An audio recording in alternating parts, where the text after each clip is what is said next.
Tengo ganas de contarles, lo hemos hablado mucho tiempo, yo creo que tal vez ningún programa, por lo menos de los que hay acá, ha contado tantas veces y ha venido hablando tantas veces de cómo fue la historia de la reestatización de YPF que nos llevó hasta este momento,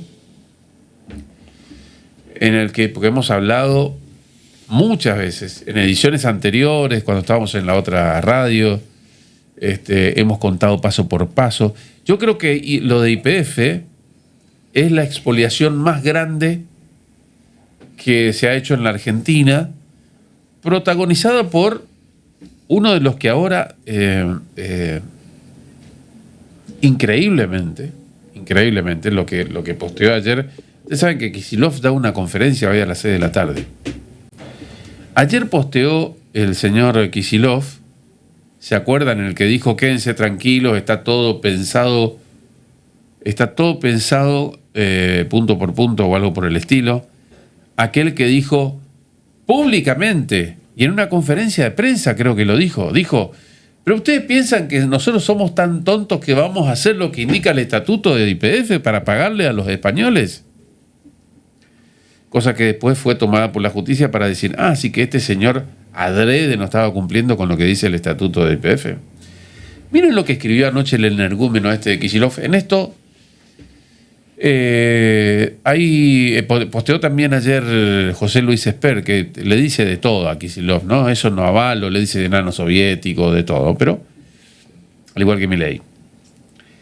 Axel Kicillof, que es uno de los responsables máximos de esta situación de YPF, publica ayer este tuit: la entrega avanza. Una jueza de los Estados Unidos, sucesora del inolvidable juez Griesa, acaba de decidir de nuevo en contra de Argentina y a favor de los fondos buitre, exigiendo que el Estado argentino, soberano, entregue el 51% de las acciones y el control de YPF. Se trata de un disparate jurídico, bla, bla, bla.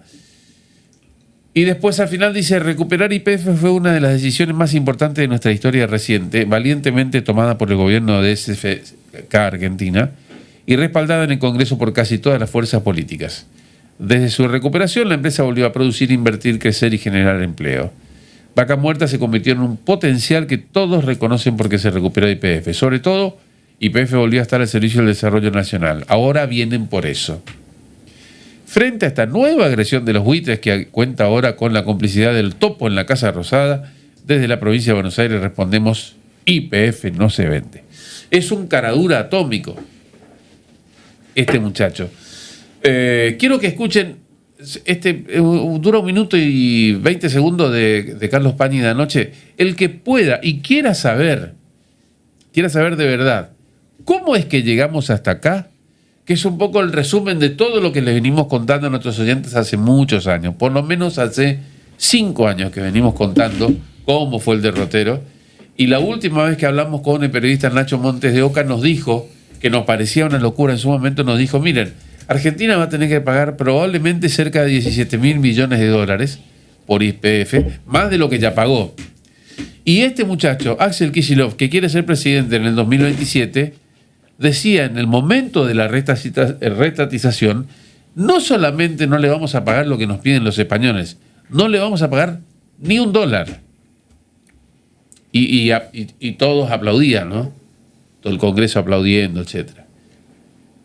Así presentaba Pañi el tema anoche en su programa.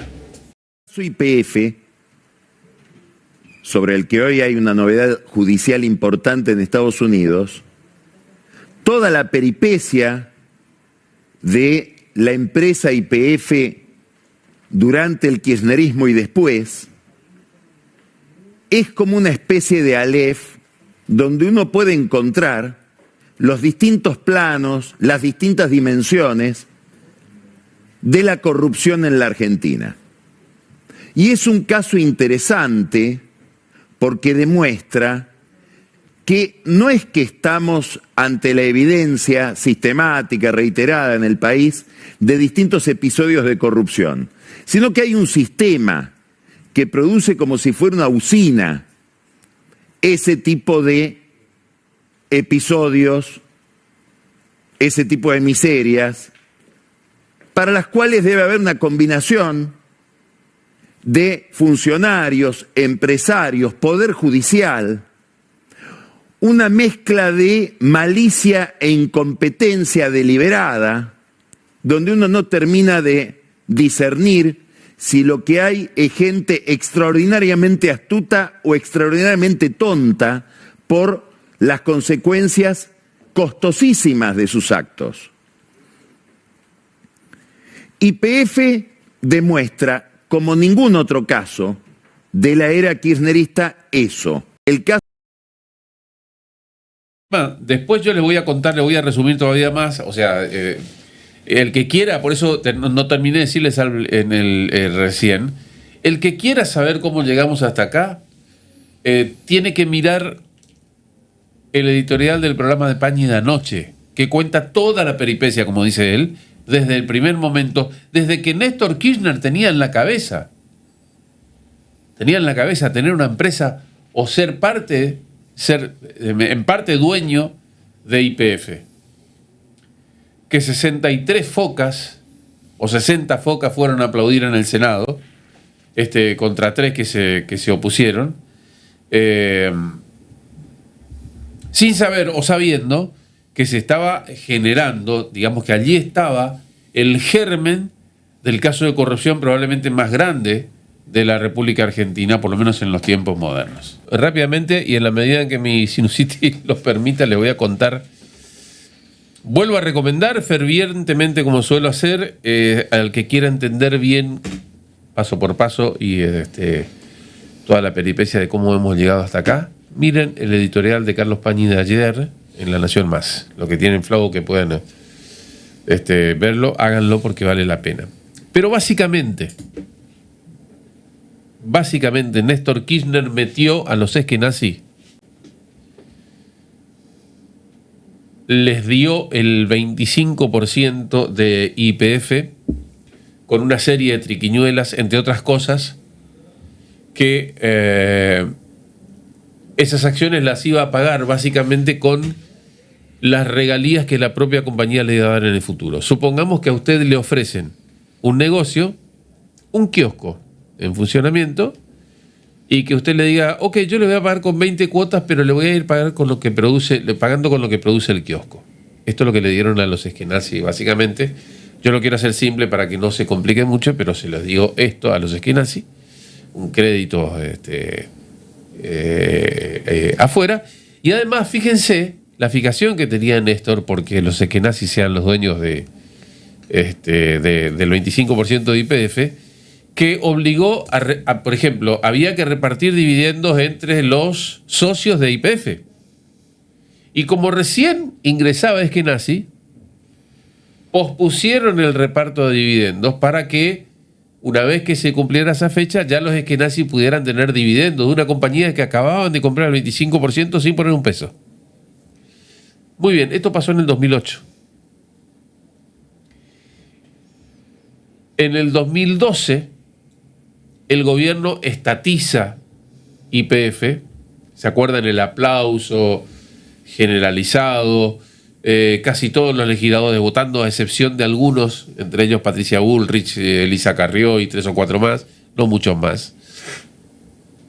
Se estatiza YPF y se le saca el control de la compañía, digamos, a los españoles y también a los esquenazis.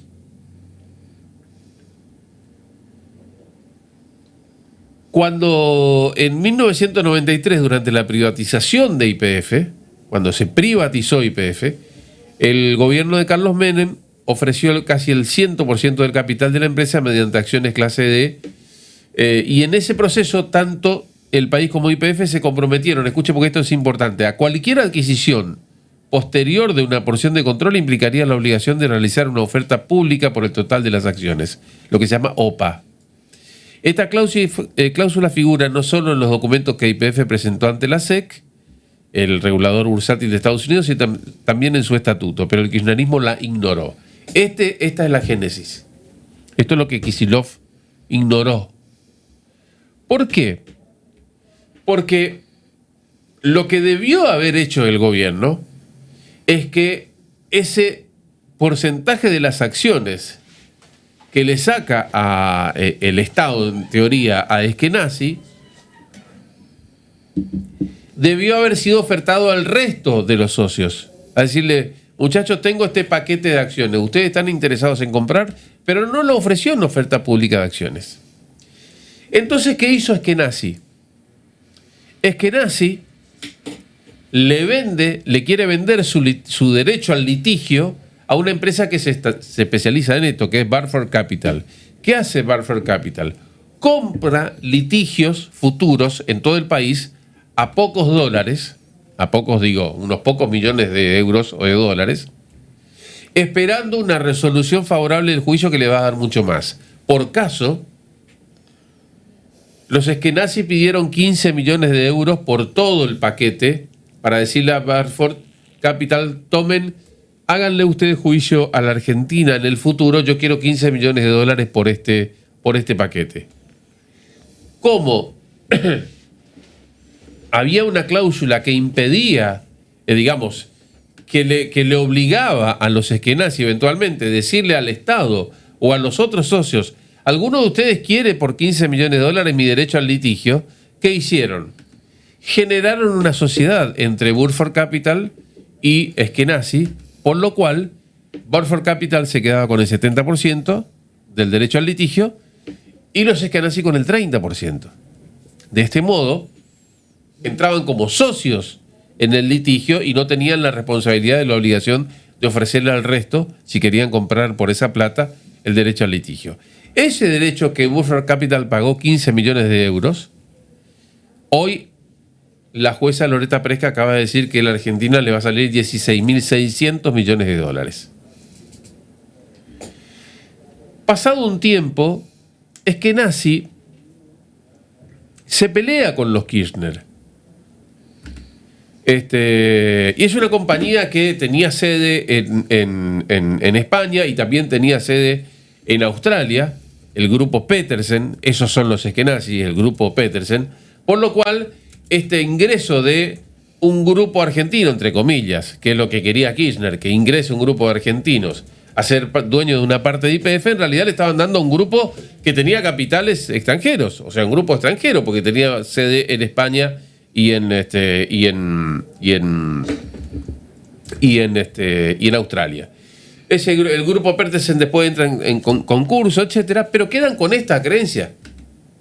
Burford Capital hace el juicio en Nueva York, ahí en el distrito sur de Manhattan, donde antes estaba Griesa y ahora está su sucesora, que es la jueza Presca, y hasta aquí llegamos con que Argentina tiene que pagar, ya con una sentencia firme, tiene que pagar 16.600 millones de dólares. La jueza le dice a la Argentina, miren, paguen con el 51% de las acciones que tienen ustedes, páguenle a los acreedores, no solamente a los que hicieron juicio, sino también a los bonistas que quedaron fuera del canje en su momento, a los cuales yo los meto acá. Páguenle con este 51% de acciones o siéntense a negociar con ellos.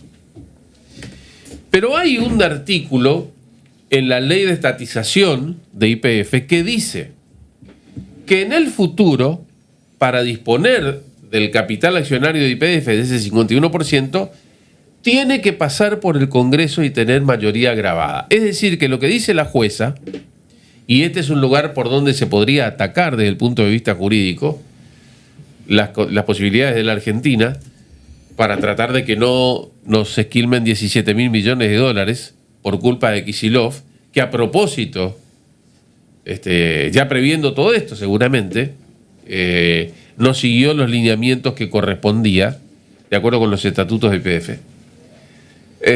Loretta Presca le está diciendo a Milei, señor Milei, usted como presidente tiene que pagar esta deuda como presidente de Argentina. ¿Y sabe qué? Páguelo con las acciones de la YPF. Y si no, siéntese a conversar con los acreedores.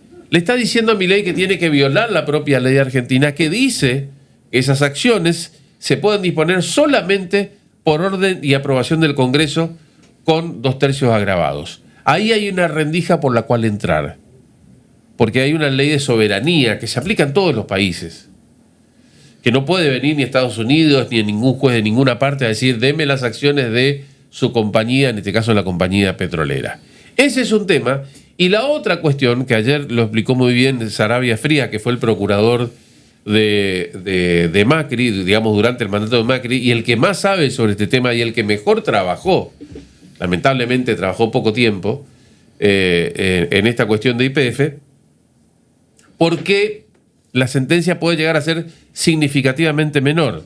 Según Saravia Frías, porque la jueza Loretta Presca toma el tipo de cambio desde el momento de la estatización, que es el año 2012, cuando debería tomarlo desde el momento de la sentencia, que fue el año pasado. Ahí hay una diferencia enorme, sustancial, de muchos miles de millones de dólares, que podría llegar a ser importante para la Argentina. Como un dato más y para que ustedes sepan por qué este es el mayor desfalco que cometieron los kirchneristas, y especialmente Néstor, y después auspiciado por Cristina, y todos los que le siguieron, obviamente, en conocimiento absoluto, porque los eskenazi, que fue el hombre puesto por Néstor Kirchner adentro de YPF, si se cobran los 17.000 millones de dólares, los eskenazi tienen que cobrar el 30% de esa plata. O sea, alrededor de 5.000 millones de dólares. O sea, los tipos, vía Néstor Kirchner, o gracias a Néstor Kirchner, se quedaron sin poner un dólar con el 25% de la compañía, y al cabo de 13 años se pueden llegar a quedar con 5.000 millones de dólares de los 17.000 que tiene que pagar la Argentina. Díganme si es o no el mayor expolio que se hizo en la Argentina por parte de una fuerza política. Esto lo hicieron los jefes del kirchnerismo, Cristina, Néstor, Kicillof, que ahora quiere ser presidente, y que además tiene la cara tan dura este hombre, que ayer sacó un comunicado diciendo la entrega avanza, diciendo no vamos a permitir la entrega de YPF. Hoy va a ser una conferencia de prensa a las 6 de la tarde, lo vamos a escuchar, a ver qué tiene para decir.